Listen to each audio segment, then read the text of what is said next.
Kuwait میں ہلاک 45 ہندوستانیوں کی نعشوں کی منتقلی، طیارے نے کویت سے بھری اڑان۔ کویت کے رہائشی اپارٹمنٹ میں بھیانک آگ لگنے کے واقعے میں ہلاک 45 ہندوستانیوں کو نعشیں ہندوستان لائی جا رہی ہے۔ IAF کا طیارہ نعشوں کو لے کر ہندوستان لوٹ رہا ہے۔ طیارے نے کوچی کے لیے پرواز کی۔ حادثے کے بعد حکومت ہند نے وزارت خارجہ کے MOS کیرتی وردھن سنگھ کو کویت روانہ کیا تھا۔ اسی دوران کیرلا حکومت نے کویت میں ہلاک ہونے والوں کی تغذیت کے لیے خصوصی انتظامات کیے۔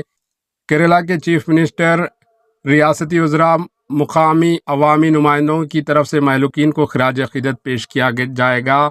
ہر نعش کے لیے خصوصی ایمبولینس کا انتظام کیا گیا ہے تاکہ نعشوں کو ان کے گھروں تک پہنچایا جا سکے۔ Bureau report, AHN news.